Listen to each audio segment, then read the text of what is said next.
Hi everyone, today we will be reviewing the Nepal Budget 2081-82, its key points and their implications for the country. But before we delve into it, let us first understand what a budget really is. So each year, all over the world, the government lays out a financial plan, a blueprint for how it will spend its resources. This plan is called the budget, and it reflects the government's vision for the country's future. Just like any other country, Nepal introduces a yearly budget at the beginning of its fiscal year, which starts in mid-July or Shravan 1st. The 2081-82 budget covers the period from mid-July 2024, that is Shravan 1st, 2081, to mid-July 2025, that is Asar 31st, 2082. This video will dive into the details of that budget. So what are the objectives of the budget?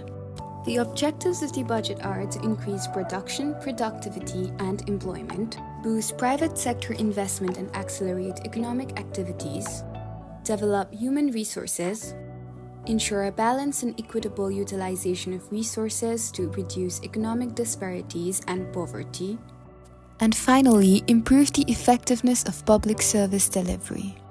Priorities of the budget. Some of the priorities of the budget are economic development and poverty alleviation, infrastructure development like road, bridges, IT, telecom, electricity, development of social sector and social security, inclusivity and social security, and finally, good governance, efficient administration, and improvement in public service delivery.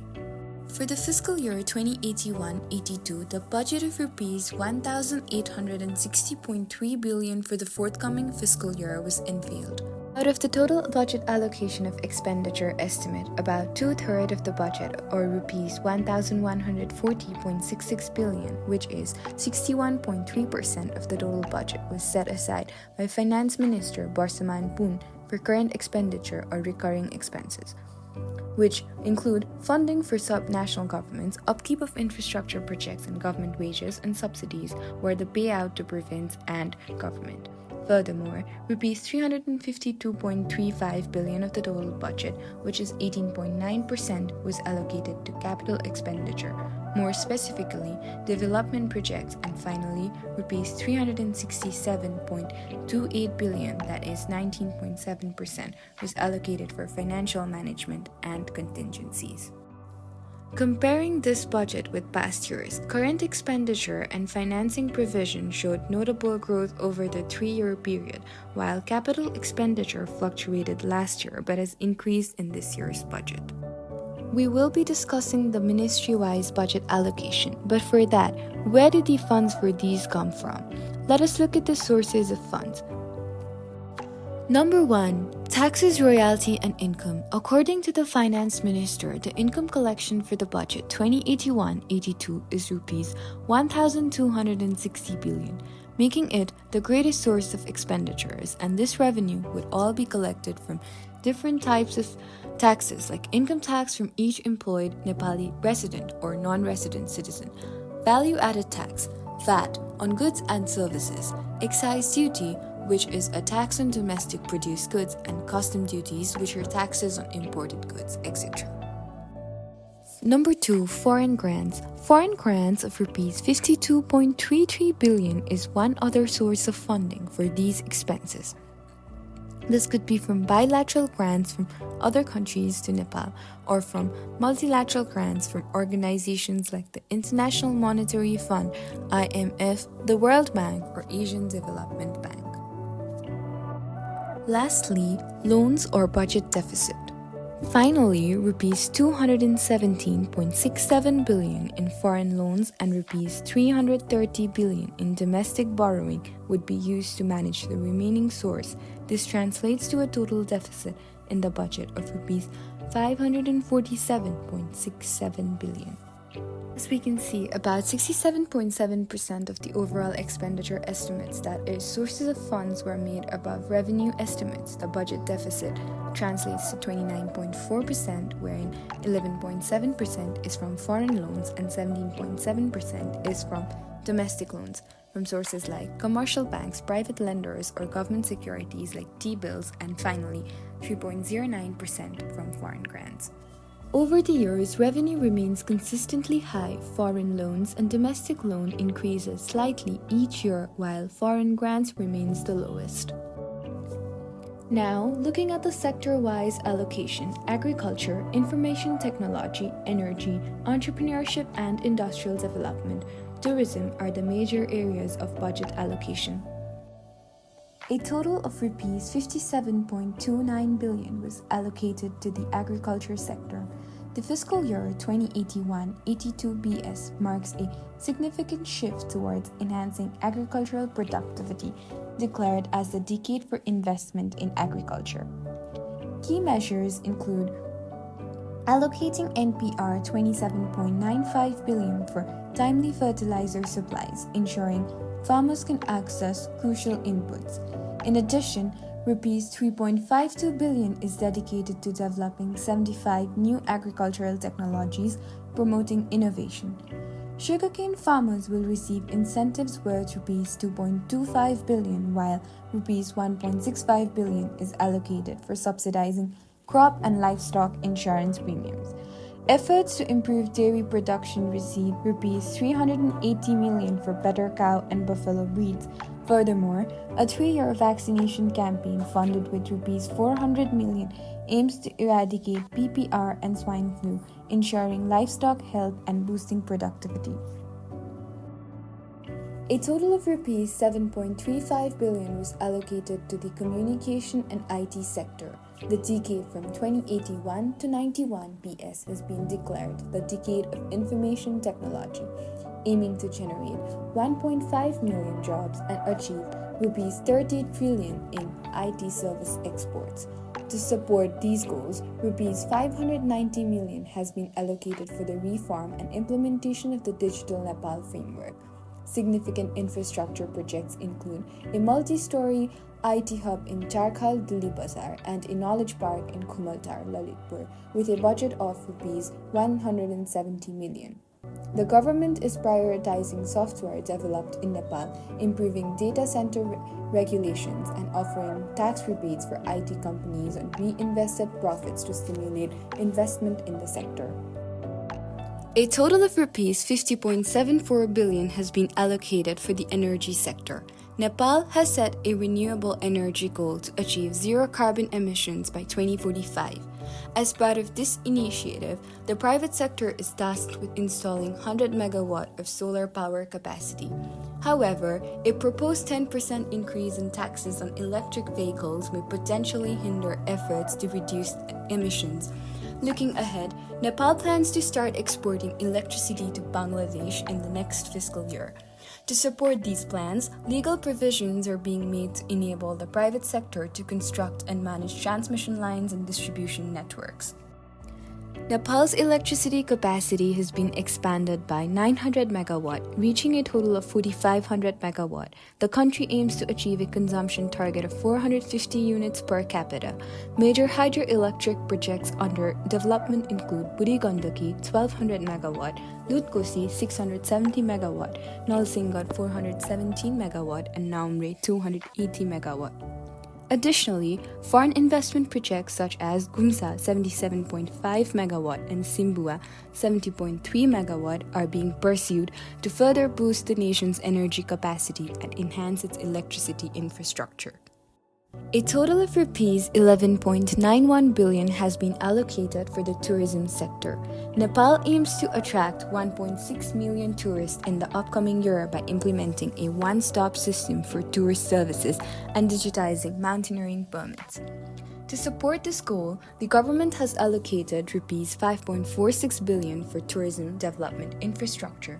Additionally, Rs 3.77 billion is designated for civil aviation infrastructure improvements, including the construction of a second terminal at Tribhuvan International Airport. The expansion of Bharatpur Airport, funded with Rs 360 million, is also set to be completed next year, enhancing regional connectivity. Nepal plans to construct the Nijgar International Airport through a public-private partnership aiming to boost international connectivity. To enhance destination tourism, Janakpur will be promoted as a wedding hub, while Lumbini will be marketed as a birthing hub.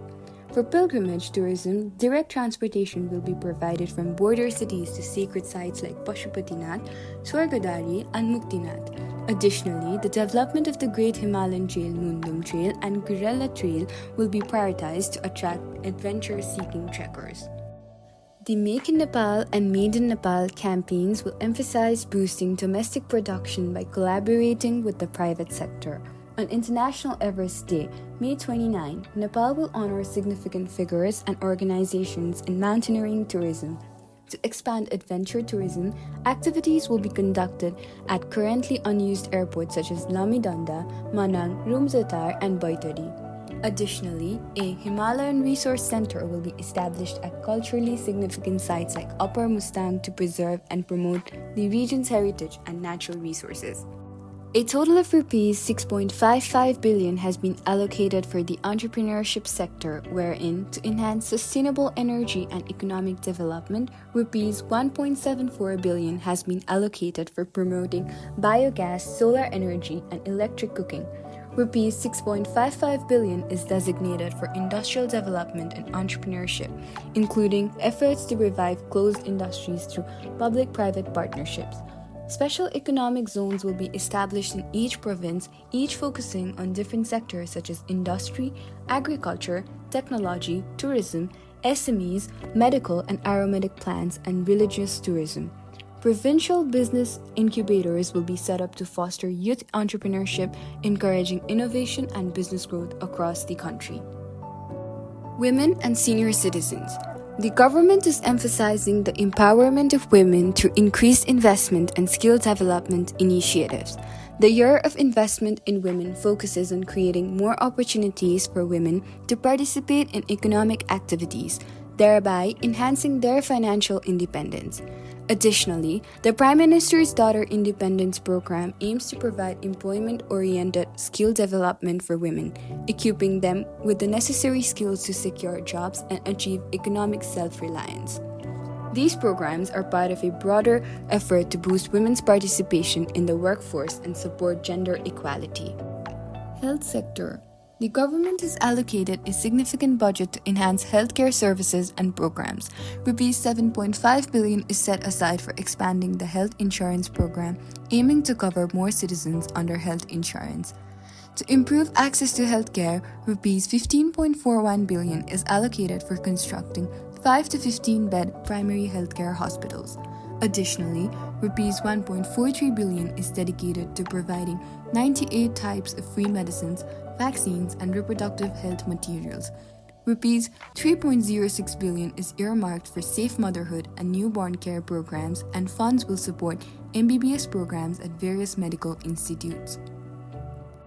Urban development. The government has earmarked Rs 500 million for expanding drinking water distribution in Kathmandu Valley outside the Ring Road. Additionally, Rs 27 billion is allocated for the Urban Development and Settlement Program. The Federal Parliament building completion will receive Rs 2.12 billion. To ensure Bagmati River's minimum flow during the dry season, groundwater recharge centers and watershed conservation will be established. The Bagmati Civilization Project aimed at river cleaning and revival will receive Rs 2.72 billion. One Ward, One Park initiatives will be developed with community participation to identify and protect open spaces. Education. The government has allocated Rs 600 million for scholarships, expanding support to an additional 45,000 marginalized students in grades 6 to 12. To enhance inclusivity, Rs 2.5 billion will fund the construction of 1,000 disabled-friendly and gender-sensitive classrooms, along with water facilities and 500 schools. The President's Educational Reform Program will receive Rs 870 million, benefiting 100,000 students. Moreover, Rs 21.45 billion is dedicated to restructuring the University Grants Commission and establishing new medical colleges, while Rs 1.59 billion will support technical education, supporting for low-income, high-achieving Dalit students. Additional initiatives include boot camps for early childhood teacher training and the midday meal program, with Rs 8.39 billion allocated to benefit 3 million young students. Infrastructure. The government has allocated Rs 29.88 billion for expanding the East-West Highway, including sections from Naranghat to Butwal and Kamala to Kanchanpur. Additionally, several road upgrades are planned such as Kakadbidda Loki, Kamala Dalkiwar Patlaya, Patlaya Naranghat, Butwal Gorusinghe and Balubang Lamhi. The Kathmandu Tarai and Madesh expressways will receive Rs 22.54 billion, with tunnel construction expected next year. These projects aims to enhance road infrastructure and improve connectivity across Nepal. The government has allocated Rs 4.43 billion for constructing the Koshi, Kaligandaki and Karnali corridors to enhance regional connectivity. The Sunkosi and Naraini rivers will also see development, including a new passenger terminal in Naraini. For railway infrastructure, Rs 3.88 billion is earmarked for projects like land acquisition for the Bidayapur-Bardibas and Batnaha-Biratnagar routes. Additionally, infrastructure development for Sita Dahal Memorial College of Naturopathy and Yogic Science under Tribhuvan University is set to begin, supporting educational advancements. Forest and climate. The budget allocates Rs 1.05 billion for the President Chaudhary Conservation Program, focusing on environmental preservation. This includes promoting high-value medicinal herbs like Yarsa Gumba through quality planting, lab certification, and export support. Funds are also set aside for forest fire control equipment and public awareness campaigns. Ongoing carbon trading initiatives will finance climate change adaptation for vulnerable communities. The President's Climate Change Management Program aims to integrate adaptation, migration, and disaster response efforts. Additionally, the Save the Himalayas, Save Humanity campaign will continue. Employment and innovation. The budget allocates Rs 6 billion to the Prime Minister Employment Program, aiming to provide 100 days of employment to 200,000 unemployed individuals. An employment bank and labor donation program will offer job information and services.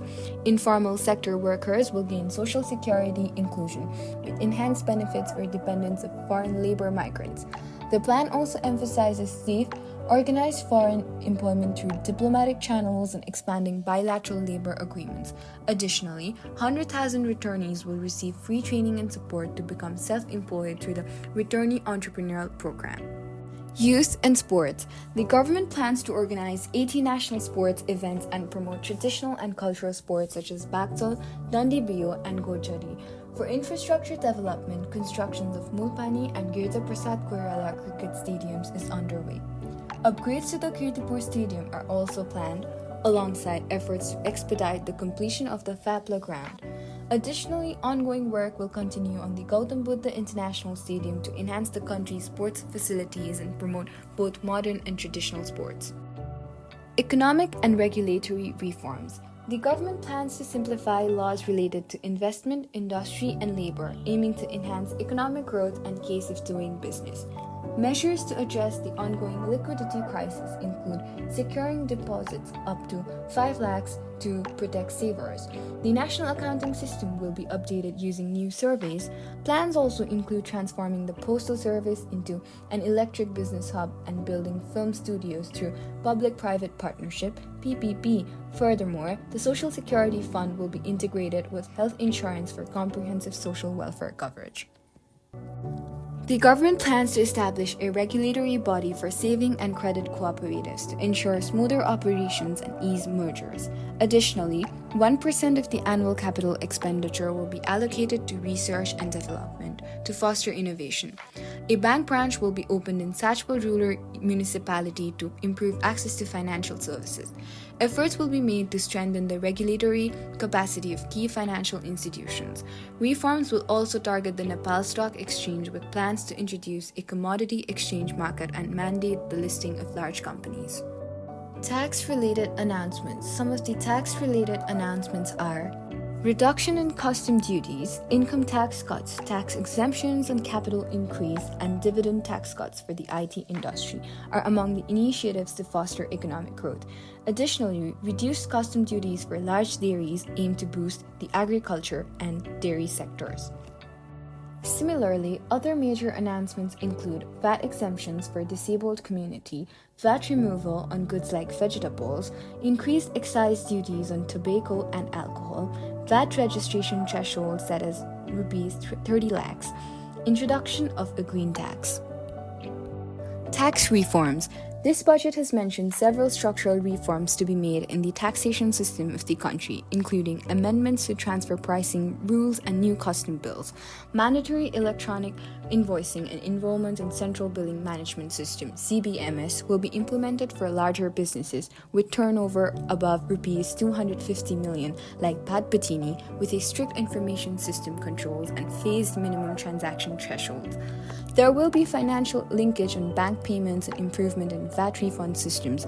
Financial transaction data will be automatically shared across government agencies. Major amendments. Now let's review the major amendments of 2081-82.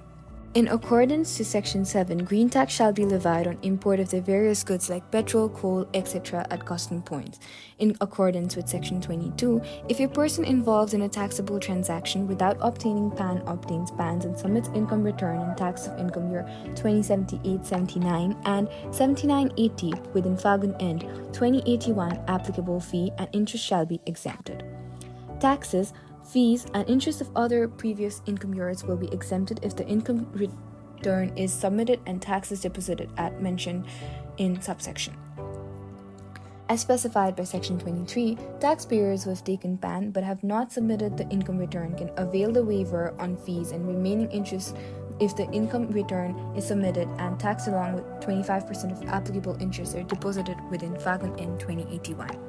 In compliance with Section 24, taxpayers who are registered in VAT but have not submitted the VAT return up to Asad N 2081 can avail the waiver on penalties, additional fees, and remaining interest if the VAT returns, VAT, and 50% of applicable interest are submitted within Fagun N 2081.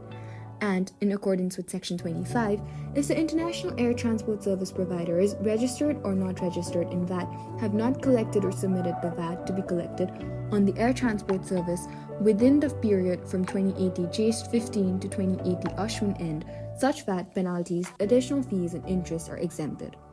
Similarly, taxes, fees, and interest of other previous income years will be exempted if the income return is submitted and taxes deposited as mentioned in subsection.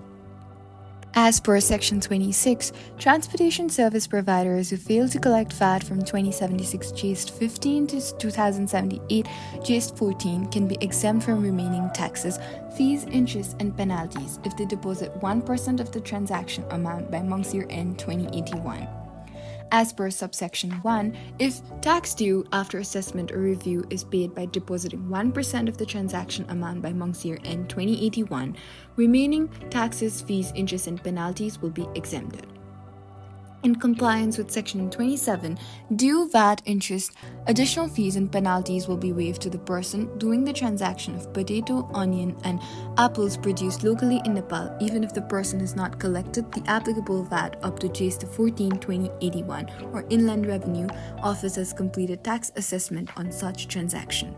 Specified by Section 28, if the entity established under Section 88 of Nepal Rashtra Bank Act 2058 with the objective of providing credit information service to bank and financial institutions licensed by Nepal Rashtra Bank is not registered in VAT, gets registered in VAT within Asad end 2081 and deposits the 50% of VAT to be collected up to that period within Asoj end 2081, then the remaining VAT, penalty, interest, and additional fees will be waived. And if the tax amount is due after completion of tax assessment on the transaction mentioned in subsection 1 or such assessment is under administrative review or any other judicial hearings, and if such cases are withdrawn, an amount defined in subsection 1 is deposited within month's year end 2081, remaining tax, additional fee, interest, and penalty shall be exempted. Income tax. Now let's look at some of the major highlights in the case of income tax and TDS, starting with income tax. The tax slab shows income tax rates for residents in Nepal. This year's tax slab is no different from 2080-81 budget. The tax rates are identical for single individual and couples, except that single individuals pay 1% on the income up to rupees 500,000, while couples pay 1% on the income up to rupees 600,000. For the next rupees 200,000, rupees 300,000, rupees 1 million, rupees 3 million, and above rupees 5 million, the rates are 10%, 20%, 30%, 36%, and 39% respectively. This progressive taxation system ensures high earners pay more, promoting income redistribution and increasing government revenue. For non-residents, that is, a person who stays in Nepal for less than 183 days, a flat tax rate of 25% is applicable on their global income. The following is the corporate tax slab. In accordance to Schedule 1, Section 2 and Subsection 2, normal tax rate applicable for 2081-82 is 25%. Bank and financial institution 30%, entities carrying out the financial transactions, Bitiya Karobar 30%, general insurance business 30%, entity engaged in petroleum business under Nepal Petroleum Act 2010 30%, merchant banks, telecommunication and internet services industry, money transfer, capital market, commodities future market, securities broker and companies involved in securities business 30%. Similarly, in accordance to Schedule 2, Section 6, 5% is applicable if the goods and passengers embarking from Nepal, and 2% if a person books a ticket from Nepal but the departure is from any other country. Insurance deductions. Talking about the insurance deductions from the taxable income, a resident natural person can either deduct the actual annual premium or a maximum of rupees 40,000 for life insurance, rupees 20,000 for health insurance, rupees 5,000 for house insurance from their gross taxable income. Securities disposal tax. From the disposal of listed securities are taxed at 5% if held for more than 365 days and 7.5% if held for less than 365 days and are collected by the concerned stock exchange at the time of settlement of the transaction.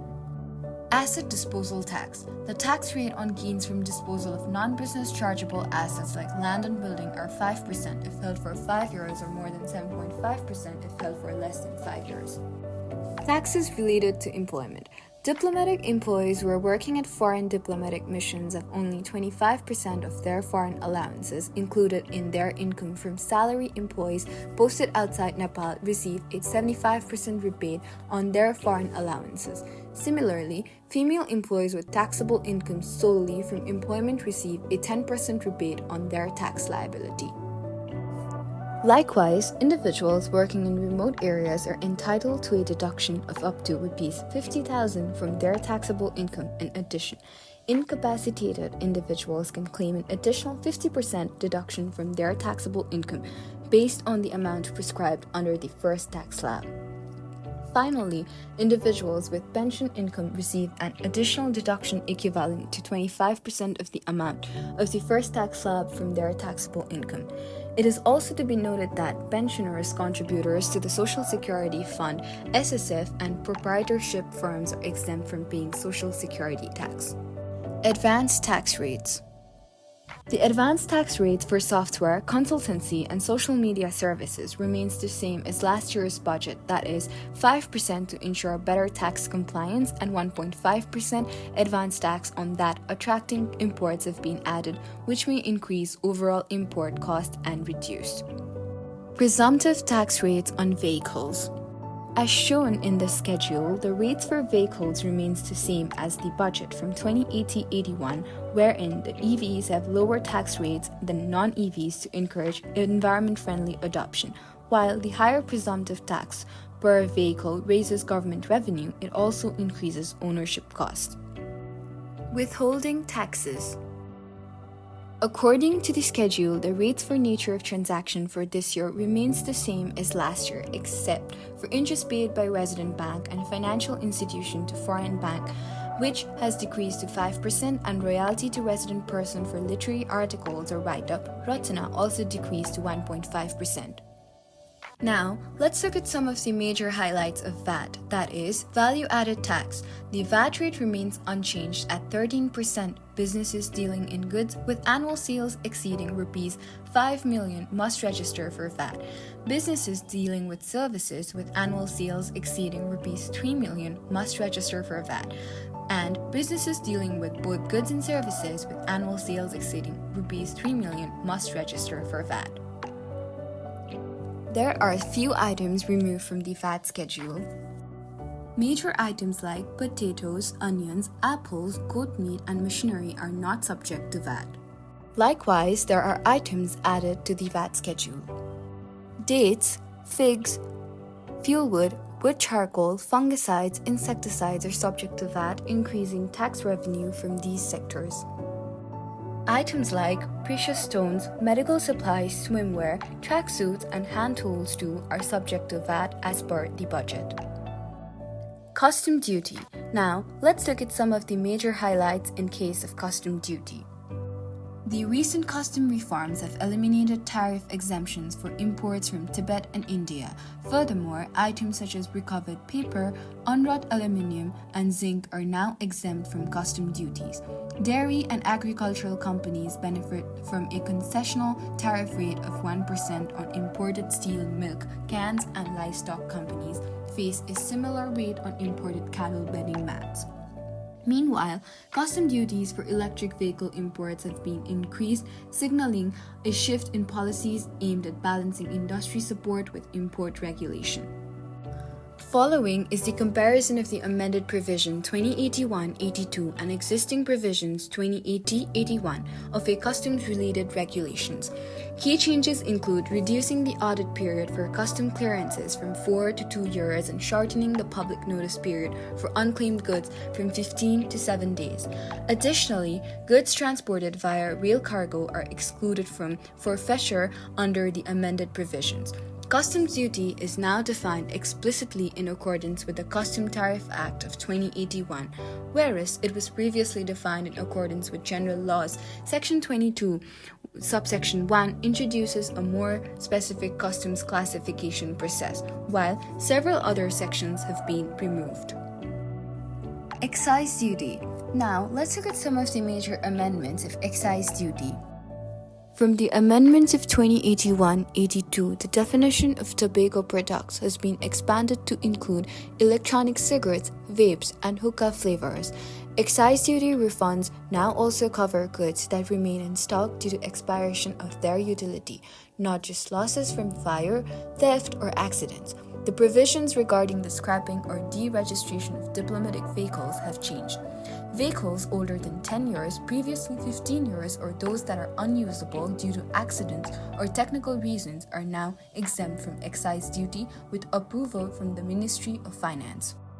The other amendments include in Section 9, 6 Qa, penalties for late license renewal have increased. 50% of the renewal fee is levied for the first 3 months after expiration, 100% for the next 3 months, and 200% for the remaining period of the fiscal year. Section 10, THA introduces fines of 1% of unrecovered or under-recovered excise duties during the sale of goods under the self-removal system. Section 16, subsection 4, THA specifies that excise duty officers can impose a fine of 1% of the market value of additional goods found in excess of those recorded in the stock or purchase book during inspections of liquor, tobacco, and other excisable goods.